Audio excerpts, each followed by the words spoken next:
Yo, what is going on, guys? It is your boy DuckyTheGamer back in with another video. Now, one of the most commonly asked questions that I've received over my Fortnite mobile career is how to get better aim on Fortnite. And I've made videos on how to get better at building, how to get better at editing, and how to win games in Fortnite mobile, but I've never really made a video on how to actually get better aim. So I thought I would tell you guys every single tip and trick that I know and I've personally used to get better aim on Fortnite mobile. I think I have a pretty good aim.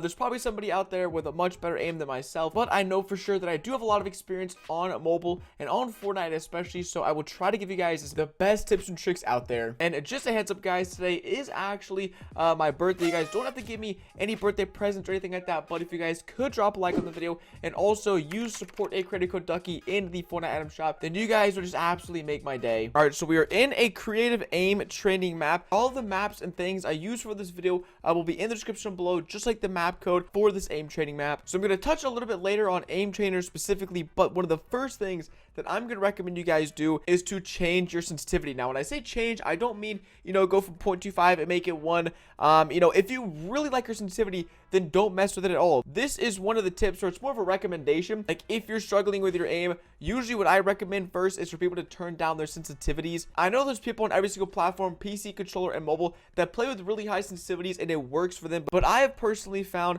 that between mobile, controller, and PC, that a lower sensitivity really benefits mobile players.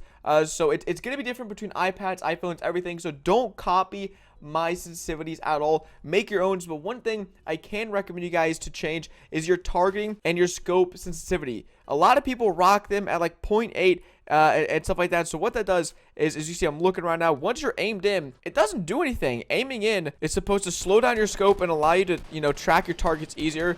But I feel like tracking is much harder. I can hit my shots, but as you can see, it's a little bit more jittery almost. And so what I've been doing for the longest time now is rocking a really low touch targeting and scope sensitivity. And then I know look acceleration was recently added. A lot of people have been asking me if I play with or without it. I mean, definitely I would recommend to definitely not do this. Go to 0.01.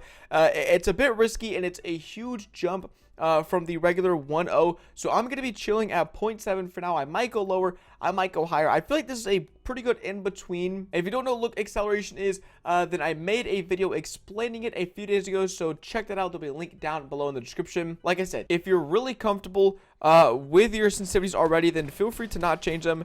But as you see, I'm much more controlled, much smoother, and that's exactly what you want when it comes to sensitivities. You want controlled. You want to be able to know exactly where your crosshair is going to be at all times. And so that's why I prefer a lower sensitivity. So the next tip is a super simple one, and one I hope all of you guys do, and that is to crouch and to tap your shots when you're shooting. So if you full auto fire, everyone knows you get a fat bloom and your bullets have a lower chance of hitting your target, especially far away. So what I like to do in gunfights is to build just a wall and a ramp, peek over and crouch down. It gives you the smallest bloom possible, and then with that you can also tap your shots. This is more of like an advanced thing. I know a lot of people prefer just spraying, and I spray sometimes as well. Some situations spraying is better, but in a lot of situations like really far away shots, it's better to just tap your targets instead of just going into a full auto spray. So these are obviously just very simple, in-game mechanics that you guys can decide to use or not use. Like I said, I'm just trying to give you guys every single tip that I know. So obviously, this is not a normal game of Fortnite Battle Royale. This is what's called an aim training map. Everything in this map is designed for you to practice your aim. There's different targets in there. There's even more targets in there. One thing about mobile and just gaming in general is that practice makes perfect. You're gonna have to put a lot of time and effort into getting better with aiming. Editing, I feel like editing is just a lot of muscle memory and practice. Same thing with building. I mean, as long as you get the motions down, you'll be good to go. But aiming, every situation is different. You have people close, you have people far away, you have different weapons. So I believe because that aiming requires the most amount of practice to see results. If you're spending 5-10 minutes a day in an aim training course, I can almost guarantee that you're going to be seeing results. If you don't practice aim training, you're still going to get better just from simply playing Fortnite Mobile. But aim training is something that is definitely helpful. You can't get worse. You're not going to get worse by practicing your aim. With aiming, you can't build bad habits. All you're doing is literally tracking players with your thumb or their finger. So I would say practicing aim trainers is definitely one of the biggest tips that I can give. Sensitivity, that's more of a personal preference. You know, crouching and tapping your shots is, once again, you could full auto spray and still be crazy accurate, but aim training is definitely one of the things I highly recommend you guys decide to take up. And I do want to give a quick shout out to this app that was actually made by somebody in the Fortnite mobile community, Lightning Cookie. He made this app from scratch. It is basically Kovacs on mobile. If you don't know, Kovacs is a very famous PC aim trainer. So he remade it on mobile. It's free. It's only on iOS though. So if you look up iAim in the App Store, I'll leave a link down to it once again in the description below. You can download it and actually practice your aim in this app. You don't have to have an internet connection or anything like that. So if you literally just want to hop on your phone for, you know, 2 minutes, practice your aim and then hop off, this app is more than perfect for it. It's been out for a while and there's constant updates, so I really think this is the best alternative to in-game Fortnite aim trainers if you guys do want to practice your aim. And one of the really sick features of the app is that you can literally copy over your Fortnite mobile sensitivities over to this app. So as you can see, I have touch sensitivity and then the vertical multiplier. So I think I actually have a 0.75 multiplier.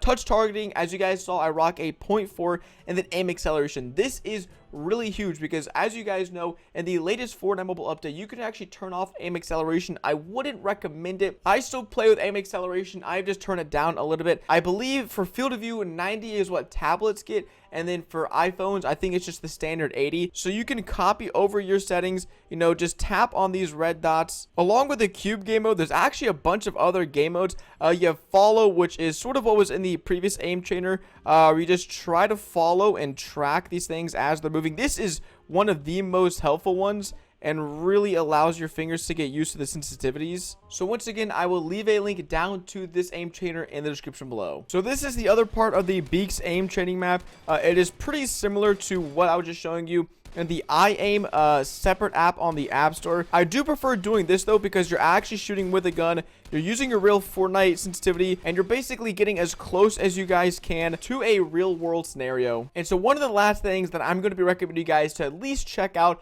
are thumb sleeves. I've made multiple videos on these in the past, but to briefly sum it up, it is a little piece of cloth you put on your thumb that allows you to get the smoothest and honestly most precise aim possible for mobile. This is me right now with my thumb sleeve on. Like, I feel like, I mean, it's just super smooth. If I take off my thumb sleeve, like, I'm still accurate, but my nail's in the way. You know, I'm a gamer, so my fingers are a little sweaty and a little greasy. So you put all this together, and it just doesn't make for ideal conditions for aiming. Like, I could still play Fortnite Mobile. Don't get me wrong. I could still tap away and hit shots.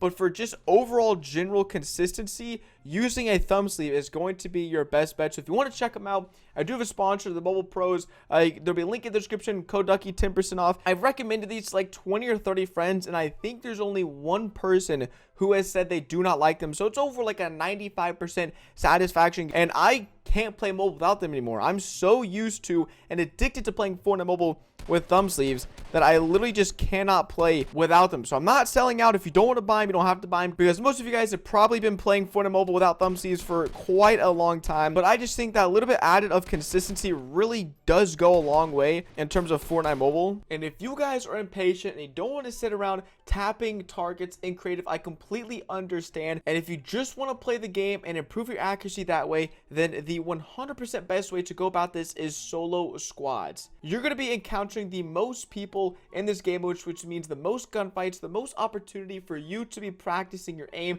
and trying out all the techniques that I have previously provided. And this goes for basically everything in Fortnite Mobile. The main way that you're going to solidify and improve your overall performance is actually playing the game. You could sit in creative and you could sit in iAim for years, but when it comes down to it, you're going to have to get real gameplay experience. So if you just want to get pedal to the metal, super speedy, super fast, then solo squads is always my go-to recommendation if you guys just want to dive in headfirst into Fortnite Mobile and really improve your skill. So those are really all the tips and tricks I have when it comes to aiming on Fortnite Mobile. Like I said, when it comes down to aiming is the thing that takes the longest to get used to and the longest to perfect. I'm still very far from perfection on Fortnite Mobile, and nobody is ever going to have perfect aim. And especially since us mobile players are literally playing on touchscreens, we can only ever be so good. But regardless, guys, I hope you did take something away from this video, whether it be the aim training maps or the tips tips with sensitivity. I really do hope everyone watching this video at least took something away. But on that, guys, it's been your boy DuckyTheGamer, and I will see you guys in the next one. Peace.